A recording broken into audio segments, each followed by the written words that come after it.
Hi friends, welcome to Nithilam channel. Nithilam சேனலில் இன்றைக்கி கொத்தவரங்காய் பொரியல் பார்க்க போகிறோம். இதை சீனி அவரைக்காய்னு கூட சொல்லுவாங்க. இது செய்கிறது ரொம்ப ஈஸி, டேஸ்ட் அருமையாக இருக்கும், உடம்புக்கு ரொம்பவும் நல்லது. இந்த பொரியல் காரக்குழம்பு, சாம்பார், வெரைட்டி ரைஸ் இதுகளோட சைடிஷாக சாப்பிடும்போது அருமையாக இருக்கும். முதல்ல ரெசிபிக்கு நான் ஒரு 300 கிராம் கொத்தவரங்காய் எடுத்திருக்கேன். இந்த மாதிரி ஃபுல்லாக அடுக்கிட்டு இந்த காய் ஃப்ரண்ட்லையும் பேக்லையும் கட் பண்ணிக்கிறேங்க. குட்டி குட்டியாக வேணுனாலும் கட் பண்ணிக்கிறீங்க, கொஞ்சம் மீடியம் சைஸ் வேணுனாலும் கட் பண்ணிக்கிறீங்க. உங்களுக்கு எந்த மாதிரி வேணுமோ அந்த மாதிரி கட் பண்ணிவிட்டு இது கூட மஞ்சள் தூள், உப்பு சேர்த்து வேக விட்டுருங்க. வேக விட்டு தண்ணியை ஃபில்ட்ரு பண்ணி வச்சுக்கிறேங்க. அடுத்து இதுக்கு மசாலா அரைச்சிக்கலாம்.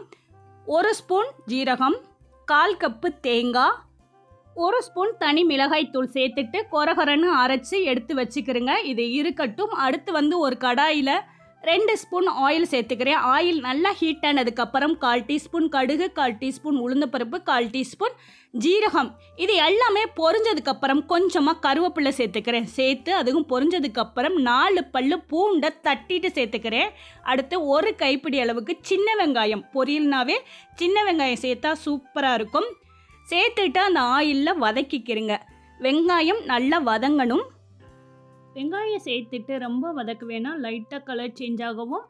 இது கூட கொத்தவரங்காயை உப்பு, மஞ்சள் தூள் போட்டு வேக வச்சுருக்கேன். காய் இந்தளவு வெந்தால் கரெக்டாக இருக்கும். இப்போ தண்ணியை இருத்துட்டு இது கூட சேர்த்துக்கிறேன்.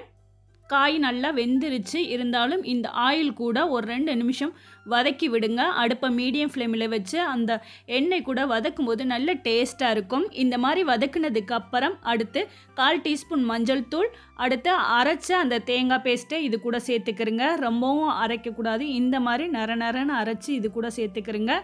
1/4 டீஸ்பூன் தனி மிளகாய் தூள் சேர்த்துருக்கேன். ஆல்ரெடி தேங்காய் கூட சேர்த்துருக்கோம். வேணும்னா இந்த டைமில் சேர்த்துக்கிறங்க. உங்களுக்கு காரம் எந்த அளவு வேணுமோ அந்தளவு சேர்த்துக்கிறங்க.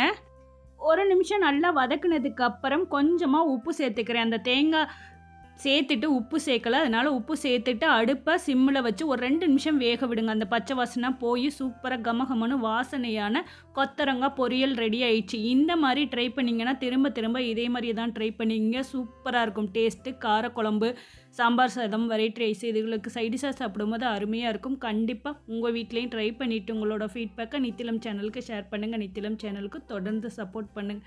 தேங்க்யூ ஃபார் வாட்சிங்.